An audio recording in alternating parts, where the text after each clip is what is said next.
안녕하세요. 많은 관심 주셔서 감사드리며 오늘은 주제가 유퀴즈에 나올 법한 두 형제 이야기입니다.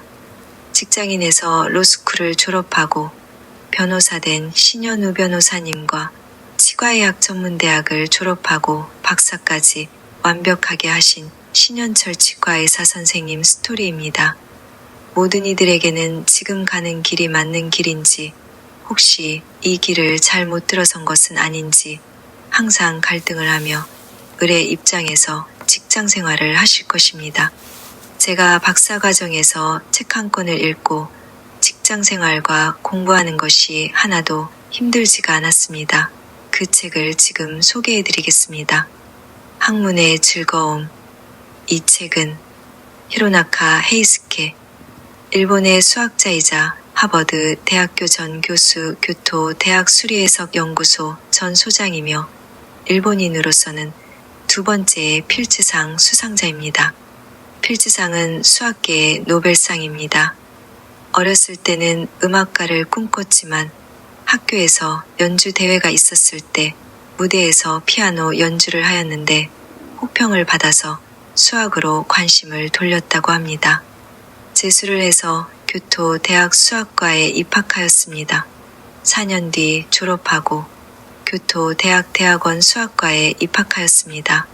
우수한 논문들을 제출하는 다른 학생들을 보고 자신의 능력에 대해서 비관하였는데 어느 날 한 여학생이 히로나카가 흘린 손수건을 줍고 선생님 이거 선생님 것 맞죠? 라고 외치면서 달려와 그의 수첩을 주고 사라졌습니다. 선생님이라는 말에 영감을 얻고 첫 번째 논문을 쓰게 되었지만 호평을 받았습니다. 그러나 두 번째 논문은 좋은 평가를 받고 석사 학위를 취득하였습니다.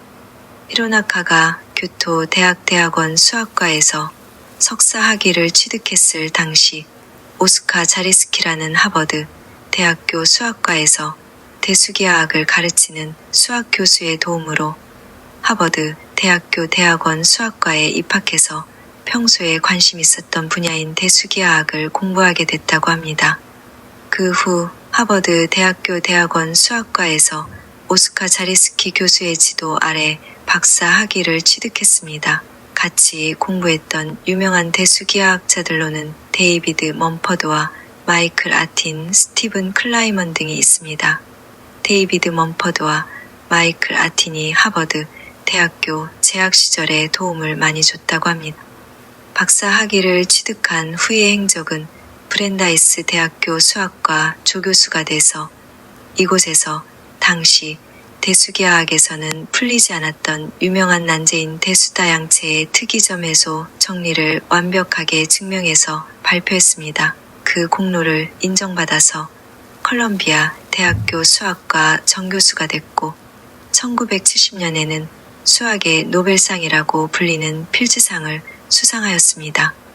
컬럼비아 대학교 수학과 정교수에서 하버드 대학교 수학과 정교수로 자리를 옮기고 하버드 대학교 수학과에서 7년 동안 학생들을 가르쳤다고 합니다.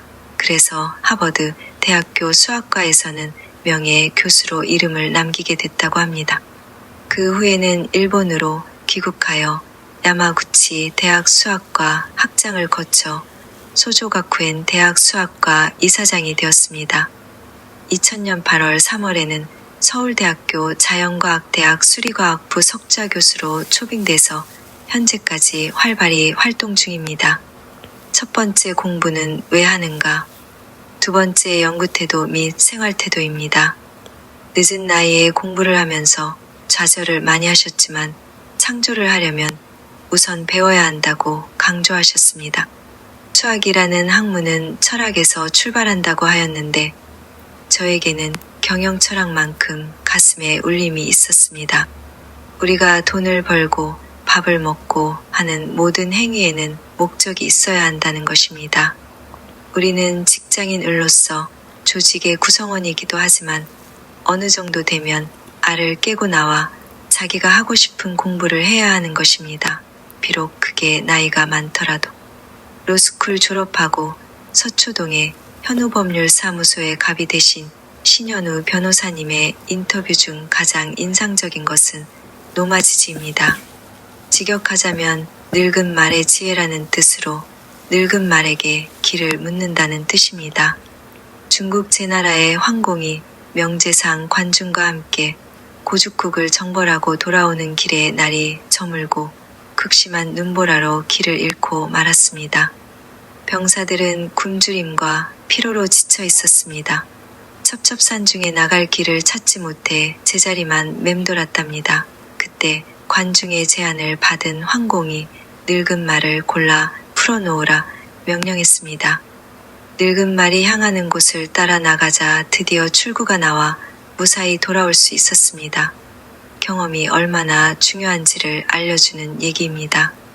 나이 들어서 로스쿨에 어렵게 입학하여 얼마나 힘들고 고통스러운 시간을 보냈는지 그 값진 경험을 여러분이 이 방송을 시청하시면서 얻으시는 겁니다.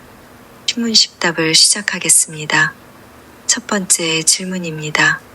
서울시 공익변호사로 위촉되신 것을 축하드립니다. 공익변호사가 무엇인가요? 매년 공익활동에 대한 뚜렷한 계획을 가지고 남다른 열정을 쏟아 부을 준비가 되어 있는 신규 공익변호사를 선발하여 2년 동안 매달 일정한 지원금을 지급해주고 공익활동 수행에 있어서 필요한 경우 해당 영역 전문가와의 멘토링을 통해 부족한 부분을 보완해 나갈 수 있도록 도움을 줍니다. 공익 및 인권 관련 이슈 및 제도에 관한 연구를 지원함으로써 우리 사회의 구조적 변화에 기여합니다. 매년 서울지방변호사회 회원 중 연구자를 선발하여 연구비를 지원하고 연구 결과물 간행, 연구 발표회 개최 등을 통해 공익과 인권에 대한 바람직한 개선안이 널리 공유되고 실질적으로 정부 정책이나 법률 개정에 반영될 수 있도록 힘씁니다. 공익 및 인권 관련 국내외 기관 및 단체가 주최하는 컨퍼런스나 연례회, 연수 프로그램 등에 공익전담 변호사가 참가하여 역량을 강화할 수 있도록 지원하고 필요한 경우 관련 기관 및 단체와 협약을 체결하여 상시적인 교류 및 교육 프로그램 운영을 추진함으로써 공익전담 변호사가 다양한 경로를 통해 성장할 수 있도록 지원합니다. 두 번째 질문입니다. 다국적 제약회사인 화이자에서 근무하셨던데 전 직장에서는 어떤 부서에서 어떤 일을 하셨는지 궁금합니다. 화이자는 제약 영업하였고 신젠타 코리아는 제품 개발 등록부에서 농약 인허가 및 이슈 매니지먼트 하였으며 3M는 마케팅 및 Regulatory Affairs, 제품 마케팅 담당과 의약 외품 인허가 및 이슈 매니지먼트 했었습니다. 암웨이는 화학제품, 전기전자제품, 식품 등 인허가, 규제 담당 이슈 매니지먼트 부서에서 일했었습니다. 세 번째 질문입니다. 지방에서 서울대 가기 위해 어떤 과외 수업 또는 공부했는지 궁금합니다. 과외는 받은 적이 없고 과외 선생님도 없고 학원은 다녔었던 기억은 납니다. 네 번째 질문입니다. 전공은 원하는 전공이셨는지 궁금합니다. 서울대 응용생물화학부였습니다. 생명공학 관련 벤처기업을 하고 싶은 마음에 과를 선택했었습니다. 친구들이 다 의전원으로 가버렸습니다. 저는 비즈니스가 매력 있어 보여서 취업의 길을 택하였습니다. 다섯 번째 질문입니다. 몇 살에 로스쿨 지원했는지 궁금합니다.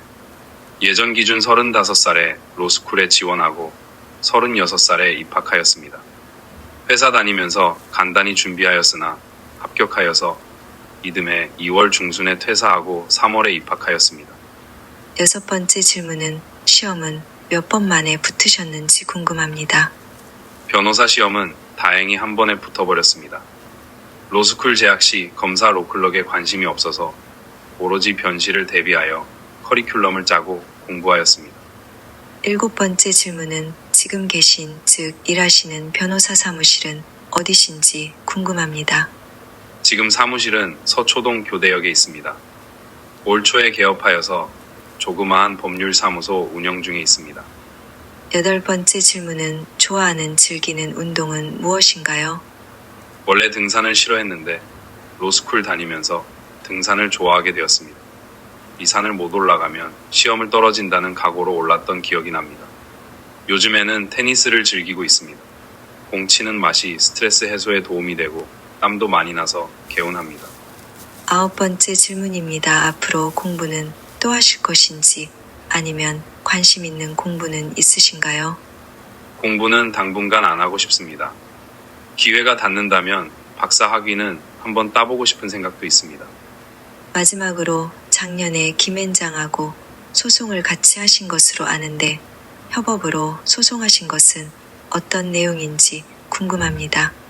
기업 관련 주식 분할 청구와 임시이사회가 처분 소송, 그리고 지식재산권에 관련된 소송이었습니다. 제가 기업에서 오래 일하다 보니 기업 관련 전문적인 소송에 아무래도 더 많은 전문성을 보일 수 있었던 것 같습니다. 다행히 원고가 원하는 것을 얻는 결과가 나와서 김앤장도 저도 좋은 파트너였으며 말 그대로 원고에게 조력자들로서 최선을 다할 수 있었습니다. 현재 시작한 변호사 사무실을 궤도에 올려두고 전문 분야를 넓혀가서 규모를 키우고 싶습니다. 더불어 현재 준비 중인 사회적 기업도 키워서 사회의 보탬이 되고 싶습니다. 캐시플로우를 만들고 난 다음에 미래를 대비해서 리걸테크 기업을 스타트업으로 한번 키워보고 싶은 생각도 있습니다. 시간이 지나 일을 하지 않아도 돌아가는 시스템이 갖추어진다면 세계 여행을 다니며 여행 수필이나 책을 쓰고 싶은 어질적 꿈을 이루고 싶습니다. 감사합니다. 이상 신현우 변호사님의 인터뷰였습니다. 치전원 신문 10답입니다. 첫 번째 질문입니다. 치전원 나이 제한은 어떻게 되나요? 나이 제한은 특별히 없었습니다. 동기나 선배님들 중 40대도 있었습니다. 두 번째 질문입니다. 치전원 자격 조건은 어떻게 되나요? 학교마다 차이는 있지만 D 점수와 4년제 대학 졸업, 영어 성적 등이 필요했습니다. 영어는 성적만 있으면 되지만 사실상 어느 정도 이상은 넘겨야 했기에 자격으로 생각됩니다. 세 번째 질문입니다. 졸업까지 비용은 얼마인가요? 학교마다 편차가 큰데 600만 원대에서 1200만 원대까지 한 학기에 드는 것으로 알고 있습니다. 여기에 실습비와 생활비, 가끔씩 드는 부대 비용까지 하면 학기당 1000만 원 이상은 생각해야 할 듯 합니다. 학자금 대출이나 알바를 하는 친구들도 많았습니다. 네 번째 질문입니다. 치전원은 어느 대학이 나은가요? 일단 들어가기만 하면 됩니다. 면허를 가지는 게 더 중요하다고 생각됩니다. 다섯 번째 질문입니다. 치전원 합격률은 어떻게 되나요? 이건 점수만 넘으면 다 되는 시험이 아니기 때문에 합격률을 말하는 건 어려울 것 같습니다. 지원자 수도 중요하고 뽑는 인원도 중요하기 때문에 상위에서부터 인원만큼이라고 생각하면 될 것 같습니다. 여섯 번째는 치전원 간 이유입니다. 좀 더 적성에 맞는 길을 찾고 싶었습니다. 갇힌 생활이 저랑 맞지 않다고 느껴졌습니다. 일곱 번째 질문입니다. 치전원 나오시고 지금 직업 만족하는지입니다. 아직은 시간이 더 필요할 것 같습니다. 사람의 욕심은 끝이 없으니까요. 여덟 번째, 제일 궁금해하시는 치전원 공부 강도입니다. 솔직히 의대만큼 빡센 건 아니지만 공부량이 많은 것도 맞습니다. 시험 기간에 24과목을 친 적도 있었고 하루에 3과목에서 5과목씩 평균적으로 시험을 본 것 같습니다. 거기다 실습도 제 시간에 맞춰야 하니까 어렵습니다. 그리고 유급이라는 제도가 있는데 성적이 안 나오면 유급이 됩니다. 그럼 1년을 더 다니게 되는데 자칫 공부 못한 부분이 나오면 피가 마릅니다. 아홉 번째, 준비하는 직장인들에게 하고 싶은 말은 무엇인가요?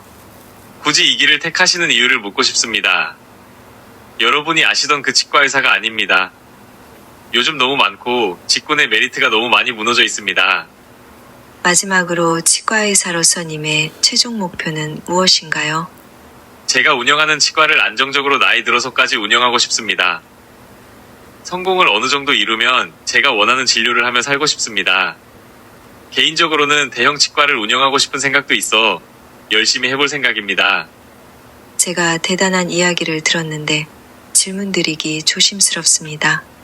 아버지를 위해서 간을 이식해드렸다는데 대단하신 것 같아요. 간을 이식해드리고 계속 어려운 공부를 하셨을 텐데 힘들지는 않으셨는지. 갑자기 질문 주시니까 당황스럽습니다. 누구라도 했을 겁니다. 당연한 일이라고 생각하고 있고 그것이 공부에 지장을 주지는 않았습니다. 지금은 어디에서 치과를 개원하시고 감님으로 일하시는지 궁금합니다. 돈줄 내러 갈 구독자들이 많을 것 같습니다. 효자분이시라고. 제가 운영하는 치과는 양산물금에 있는 양산서울치과입니다. 대단하신 형제분들이신 것 같습니다. 오늘의 인터뷰는 늦게 자신들의 적성을 살려 변호사와 치과의사가 되신 멋진 형제분들이었습니다. 학문의 즐거움이란 책을 꼭 읽어보시고 자신의 앞길을 운명에 맡기지 마시고 자신의 공부로 운명을 바꿔보시길 권해드립니다. 항상 사람들에게는 롤모델이 있어야 구체적으로 저렇게 되어야 되겠다는 목표가 생깁니다. 신현우 변호사님은 사회적 약자를 위해 봉사하시고 신현철 치과 선생님은 자신의 간까지 이식해드리는 요즘 보기 드문 MZ분들이십니다. 진로에 대한 궁금하신 부분은 언제든지 저에게 댓글 남겨주시면 답변 드리겠습니다. 시청해주셔서 감사합니다.